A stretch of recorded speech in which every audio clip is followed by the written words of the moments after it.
You just spent $50 on Amazon. Most of that money did not go to Amazon. Not directly. Not at first. Here is the thing almost nobody understands about the largest online retailer on earth. Most of what you buy on Amazon is not actually sold by Amazon. It's sold by an independent business, a person or a company who pays Amazon for the privilege of putting their product in front of you, for the privilege of having Amazon ship it, and for the privilege of having Amazon show up first when you search for it. By the time your $50 finishes moving through the system, it will have touched at least 4 separate businesses that all happen to be owned by the same company. And the part that actually makes Amazon rich isn't even the one you're thinking of. Let's follow the dollar. Your $50 lands on a product page. There's a real chance the item you just bought was never owned by Amazon at all. Third-party sellers, independent businesses using Amazon's platform to reach customers, accounted for the majority of everything sold on the site in 2025. More than 60% of all paid units. So statistically, the money you just spent is more likely to belong to a small business in another state or another country than it is to belong to Amazon Corporation itself. But that seller does not get to keep your $50 either. Before it ever reaches their bank account, Amazon takes its cut. First comes the referral fee, a commission on the sale that typically runs somewhere around 15% of the item's price, depending on the category. Then, if the seller wants Amazon to store, pack, and ship the product, which most of them do, there's a separate fulfillment fee on top of that. Then, there are storage fees for keeping inventory in Amazon's warehouses. This entire bundle of charges falls under a single line on Amazon's books called Third-Party Seller Services, and in 2025 it generated $172.2 billion in revenue. Not sales. Revenue.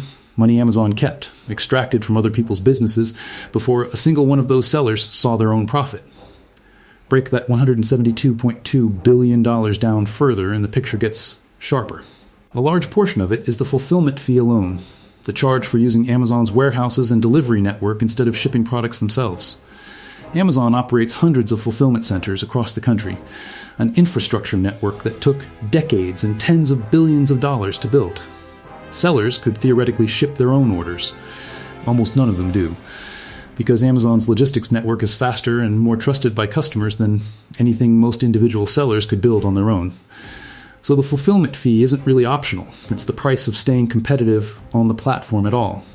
But that is not where the money goes next, because there's another toll booth standing between the seller and your search results, and it might be the most quietly aggressive part of the entire business. If a seller wants their product to actually show up when you search, rather than buried on page 12 behind 100 competitors selling nearly the same thing, they have to pay for that visibility too. That's Amazon's advertising business, sponsored product listings, banner placements, video ads woven directly into the shopping experience. It didn't exist as its own reported business line until 2019. In 2025, it generated $68.6 billion, growing more than 22% in a single year, making it the fastest growing major piece of the entire company. Think about what that actually means.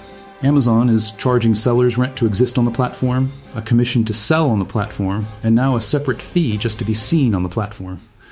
3 different tolls on the exact same transaction before your $50 has even fully cleared. And here's the uncomfortable part sellers rarely say out loud in public. None of that advertising money comes from Amazon's own pocket. It comes from raising prices. Sellers who spend heavily on Amazon ads build that cost directly into what they charge you, so a meaningful slice of the $50 you just spent didn't pay for the product at all. It paid for that product to win a bidding war against a competitor selling almost the same thing 3 inches away on your screen. Now here's the part that changes how you see the entire company. None of what we just walked through, the seller fees, the advertising, the fulfillment, is actually where Amazon makes most of its profit. That distinction belongs to a business that has nothing to do with shopping at all. Amazon Web Services, the company's cloud computing division, rents out data center capacity to other businesses. Everything from Netflix to Anthropic to your bank's mobile app runs partly on Amazon servers. In 2025, Oz generated $128.7 billion in revenue. On the surface, that's a smaller number than online retail, but Oz produced $45.6 billion in operating income that same year. That single division, responsible for only about 18% of Amazon's total revenue, generated 57% of the company's entire operating profit. Read that again. More than half of Amazon's actual profit has nothing to do with a single box, a single delivery truck, or a single product on a shelf. It comes from renting out computers. This is the real architecture of the business. The retail side of Amazon, the warehouses, the trucks, the return labels, the customer service calls operates on razor-thin margins, the same brutal competitive economics as any other retailer, but it generates something retail alone never could. Hundreds of millions of customers, all in one place, all with their payment information already saved, all checking the app multiple times a week. Oz, the actual profit engine, was built using the exact same infrastructure playbook, and it doesn't need a single customer to ever buy a physical product to make money. Retail brings you in the door. The cloud pays the bills. This wasn't an accident.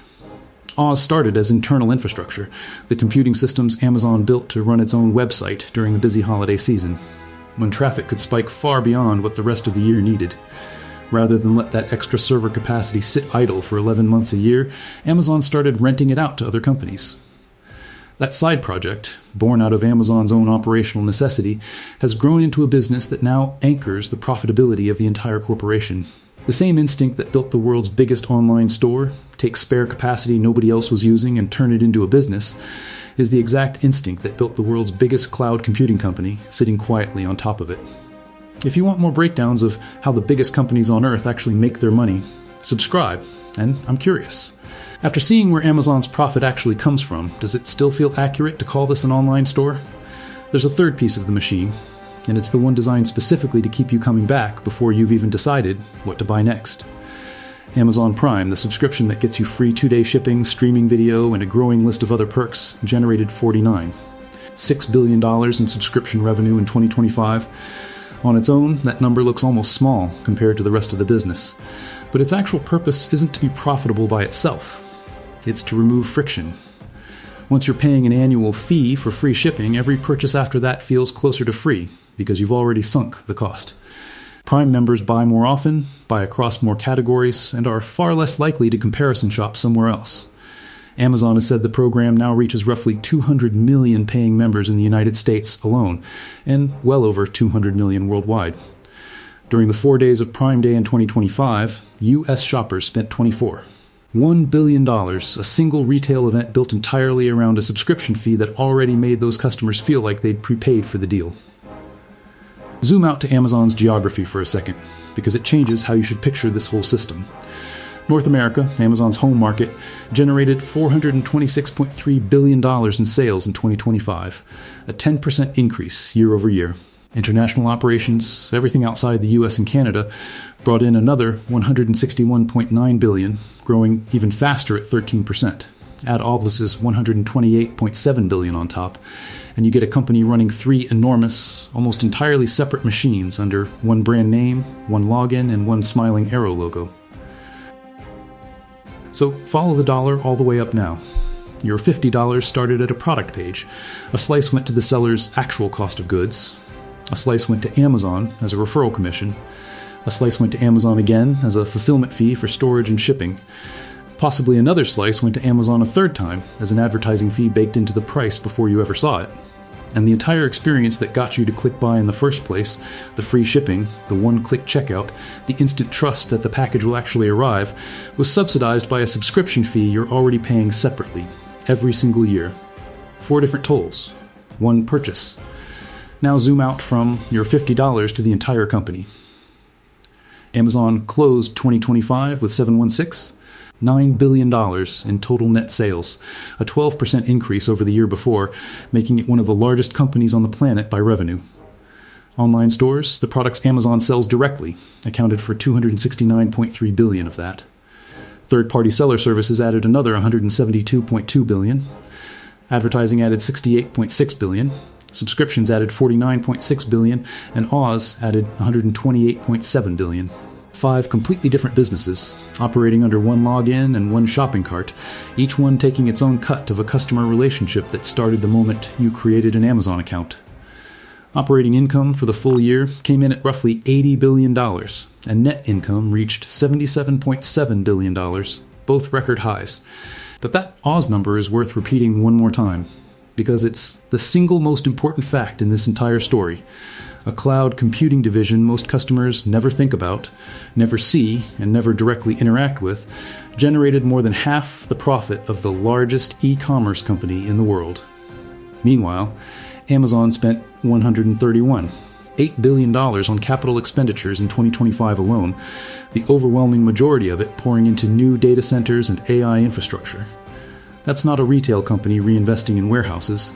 That's a cloud and artificial intelligence company that happens to also run the largest store on the internet, plowing its own profits back into the business that actually generates them. That spending gap tells you almost everything about where Amazon believes its future actually sits.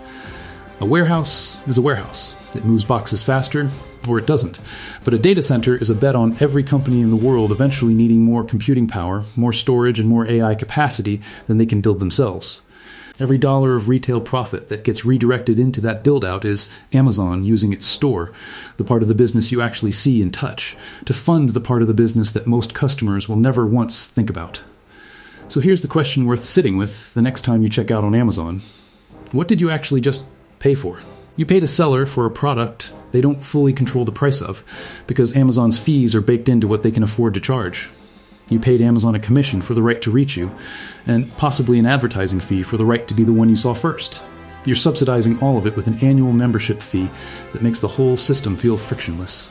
And the profit generated by that entire retail transaction is dwarfed by a business running quietly in the background, one that never shows up on your receipt at all. Amazon employs more than 1.5 million people worldwide to make this entire system feel effortless from the outside. Warehouse workers, delivery drivers, software engineers, and an enormous customer service operation. All working to protect the one thing this whole machine depends on, your trust that the button labeled "Buy Now" will always reliably deliver. Amazon didn't become one of the most valuable companies on Earth by becoming the best store. It became the most valuable company on Earth by becoming the store, the landlord, the ad platform, the shipping company, and the computer that the rest of the internet runs on, all at the exact same time, all billing you and every business around you simultaneously. The box on your doorstep is just the part you're allowed to see. Everything that actually built the company happened before that box ever left the warehouse.